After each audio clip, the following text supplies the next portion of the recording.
It's the Black Real Estate Dialogue. Tune in. Tune in. Tune in. Tune in. What part of New York were those first couple properties in? Southside Jamaica, Queens were the first couple.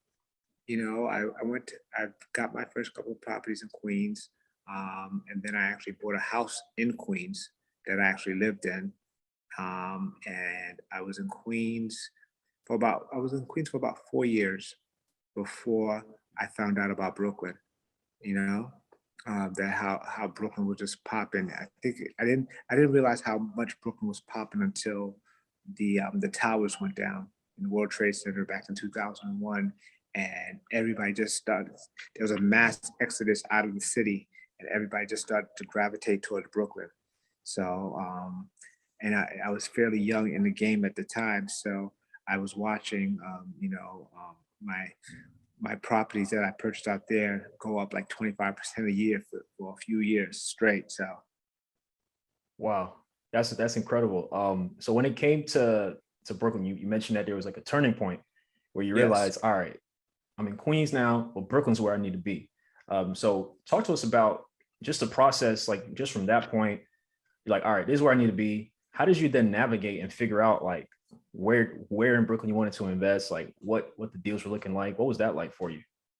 Well, you're from Brooklyn, so you're Yeah. pretty much aware like how things go, like from neighborhood to neighborhood, from the bridge all the way, all the way to East New York and Brownsville, right? Mhm.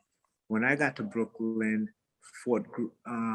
Brooklyn Heights was, always Brooklyn Heights, right? So the next neighborhood, going east was Fort Greene, and Fort Greene was starting to change.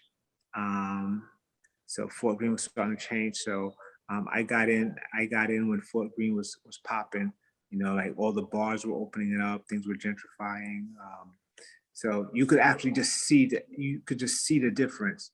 So and as it was going west, as it was going east, different neighborhoods went from Fort Greene to Clinton Hills to Bed-Stuy to Bushwick and beyond. So it's basically just follow. It's just like a bomb that drops and it's just kind of exploding. So and I'm sure no matter where you are in the world, it's like that. There's always a hub that everybody is centered at, and then it's just around the perimeter. And if you can't afford to be in the center, you could kind of wait. You kind of purchase around the perimeter and just kind of wait for things to get to you, which is the best way to do it. Because if you see the direction that things are going in, and you just sit there and wait for it, it's more profitable. Dennis Rodman once said that the reason he got so many rebounds is because he never really focused on where the basketball is. He always just focused on where it was going and made sure that he was there to catch it when it came off the rim. So that's the same mindset you got to have for real estate investing. Definitely. Can you take us back to the first deal you can recall that you did in Bed-Stuy and how that came together? Or I guess in the Brooklyn area? The first deal that I ever did was in Clinton Hills, and I still own that property as well. Right. It was a referral from a broker. He was actually, I had actually retained him to find me a bar. I was trying to buy a bar at the time because, as I said, everyone was just gravitating to Brooklyn at the time and wanted to hang out in Brooklyn. So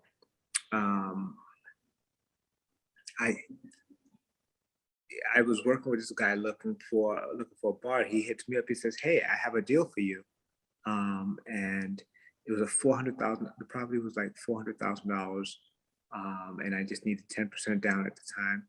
So I jumped on it, gave him 40 grand, and a year later, the building next door became available for like $460,000. So I jumped on that. And those became like the hub of my properties in Brooklyn, and since then I've just kind of been building around them. And again, this is like in 2002, 2003. Those properties that I purchased then have like 5x to 5 or 6x by Wow. now. So Wow. Yeah. And it's crazy because like growing up in Brooklyn, right? Like I remember, when I was growing up, you didn't really hang out downtown that much because it wasn't that much to do. Like it wasn't built No. out yet. They didn't have Barclays, all the restaurants, all the bars and stuff. But it's crazy, just like over the last 10 plus years, just how it's a brand new place. Like the church I grew up in was in Fort Greene. We ain't walk far from it because they just, it just, you don't know what might happen. But now people walk freely. You see a lot of different people in the area, like amenities and all types of stuff. It's like it's night and day, man. Tea houses. Yeah. And organic muffins. Coffee shops and all this stuff, man. Back then when you were purchasing, would you say that's when the shift started to happen, or that was even before like the drastic change we see now? At what stage do you think the gentrification was back then? Oh, nah. Gentrification started happening like, I would say like 95, 96. Wow. I would say as soon as crack started to die down, because it was bad. Remember, Fort Greene was really bad, but as soon as they started to clean up the city and started getting the drugs out, that's when people realized that, hey, there's a nice view of the city right from over here. Wherever there's water, there's always going to be opportunity. Whether it's a river, a lake, a beach, So we had that. We had the Brooklyn waterfront down there, so it was only a matter of time before people developed it. Definitely. So as you kind of grew your portfolio in the Brooklyn area, were you just targeting like certain areas and certain blocks, or was it as simple as, if the property's in this neighborhood, I want it? Like, what was your kind of criteria like? Yeah. Well, back then I danced around with a lot of different areas too, because I used to buy properties in Albany. I used to buy properties in Baltimore, Miami, upstate New York. I stopped doing that over the last decade just to focus in the area that I knew well. Are you looking for a community of like-minded individuals and access to experts in real estate? Yeah. Are you interested in real estate but need more support and guidance? You know who it is? The Black Real Estate Dialogue presents the Real Estate Investing Community.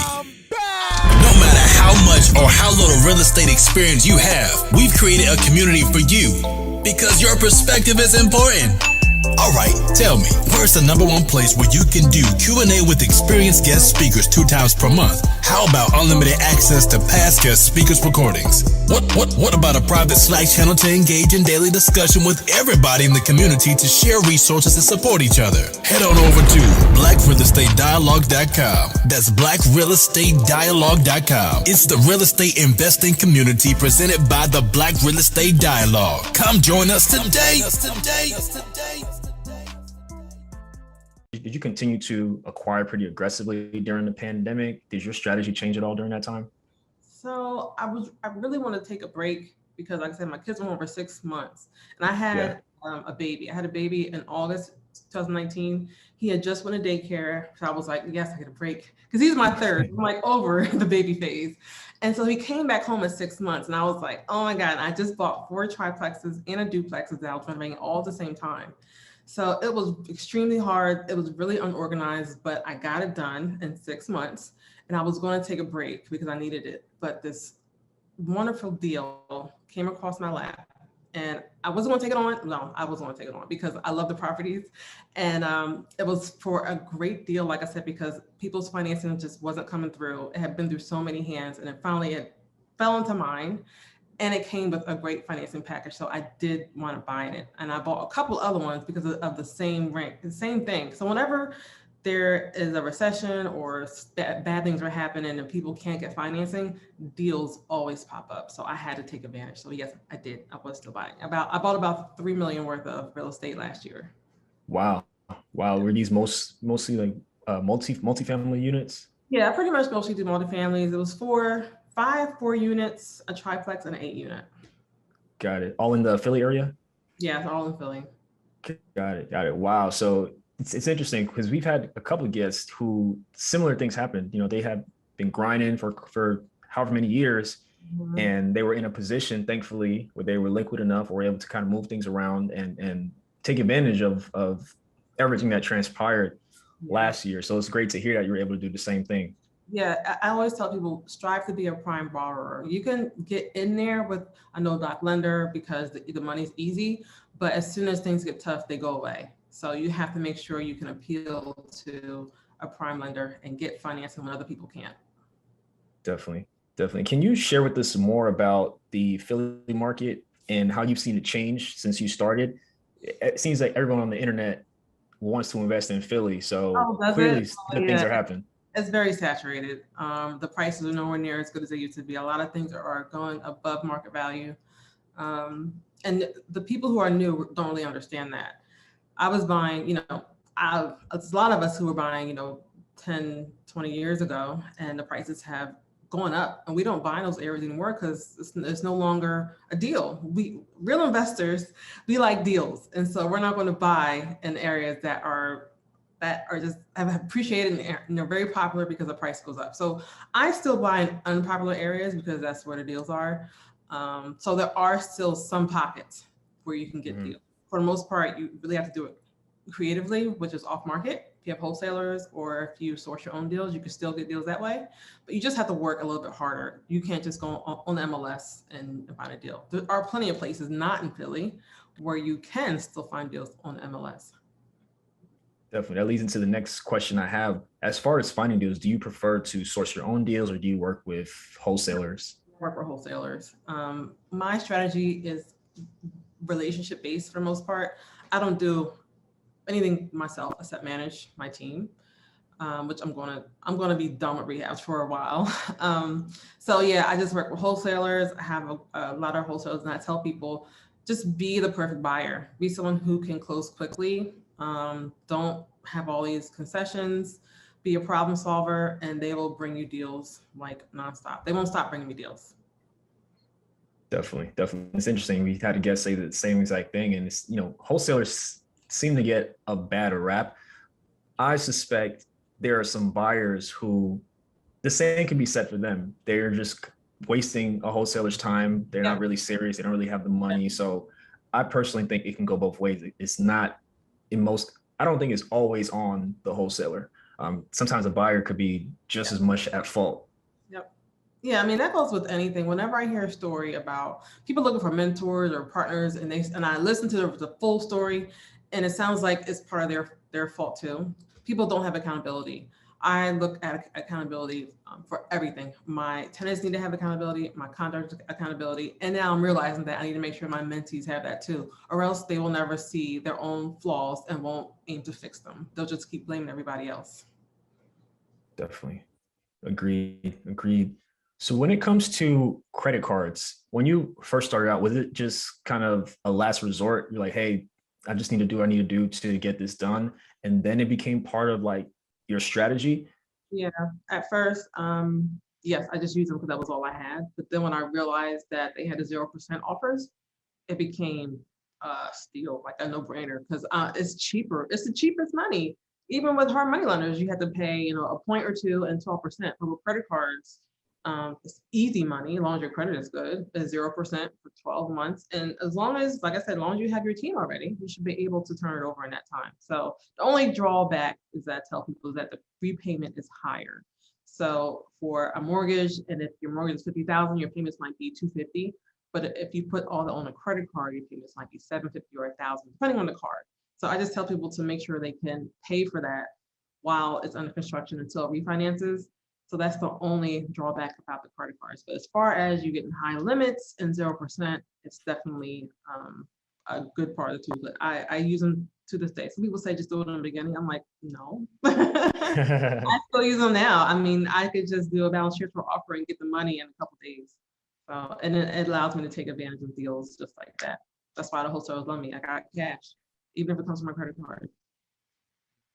Definitely. Something else I picked up is as you've grown and scaled and used your different strategies, it seems as discipline is very important in order to pull all these things off. Can you talk about the importance of discipline as an investor and how you've been able to develop that over the years? I think I got discipline from my grandmother. When I moved in with her when I was about 10, she was living on a farm. So she was like always doing chores. So she had me doing chores, making a bed every day, dishes, helping in the garden. And I didn't want to do any of that stuff, but I had to. So I think it really instilled discipline in me. And I also feel like it instilled mental toughness too, because I wasn't happy. So I'm pretty sure my childhood is what made me who I am today. But I've always been a saver and tight with money, which is an important skill in real estate, because if you're loose with your spending and your personal finances, it's going to hurt you a lot in real estate because the numbers are even bigger. Hi everyone, Sam here from the Black Real Estate Dialogue. Make sure to hit that notification bell and that subscribe button, and to visit us at blackrealestatedialogue.com.